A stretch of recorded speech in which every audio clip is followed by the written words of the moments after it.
اعوذ باللہ من الشیطان الرجیم بسم اللہ الرحمن الرحیم۔ سورہ حشر کی ایک آیت پڑھ رہا ہوں، آیت نمبر 9۔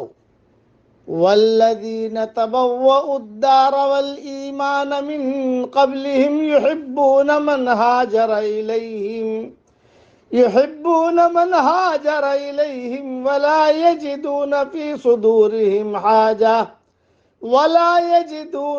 صدورهم حاجة مما أوتوا ويؤثرون على أنفسهم ولو كان بهم خصاصة ومن يوق شح نفسه فأولئك هم المفلحون۔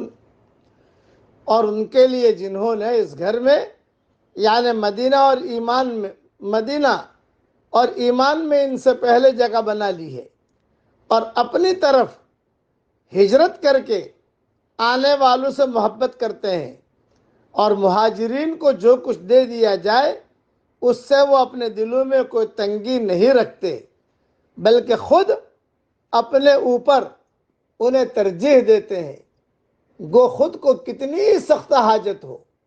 بات یہ ہے کہ جو بھی اپنے نفس کے بخل سے بچایا گیا وہی کامیاب اور بامراد ہے۔ ایک قصہ آتا ہے حدیث شریف میں، یعنی اپنے مقابلے میں مہاجرین کی ضرورت کو ترجیح دیتے ہیں، خود بھوکا رہتے ہیں لیکن مہاجرین کو کھانا کھلاتے ہیں۔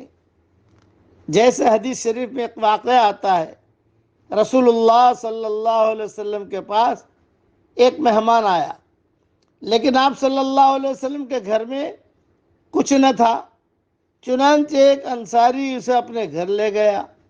گھر جا کر بیوی کو بتلایا تو بیوی نے کہا گھر میں تو صرف بچوں کی خوراک ہے۔ انہوں نے باہم مشورہ کیا کہ بچوں کو تو آج بھوکا سلا دیں اور ہم خود بھی ایسے ہی کچھ کھائے بغیر سو جائیں گے، البتہ مہمان کو کھلاتے وقت چراغ بجھا دینا تاکہ اسے ہماری بابت علم نہ ہو کہ ہم اس کے ساتھ کھانا نہیں کھا رہے ہیں۔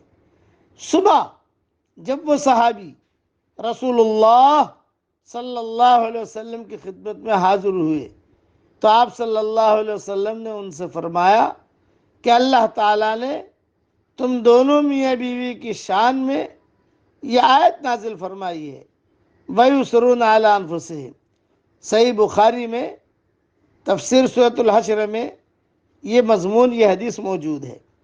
ان کے ایثار کی یہ بھی ایک نہایت عجیب مثال ہے کہ ایک انصاری کے پاس دو بیویاں تھیں، تو اس نے ایک بیوی کو اس لیے طلاق دینے کی پیشکش کی کہ عدت گزرنے کے بعد اس سے اس کا دوسرا مہاجر بھائی نکاح کر لے۔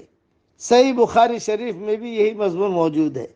حدیث میں ہے شح سے بچو، اس حرص نفس نے ہی پہلے لوگوں کو ہلاک کیا، اسی نے انہیں خود ریزی پر آمادہ کیا اور انہوں نے محارم کو حلال کر لیا۔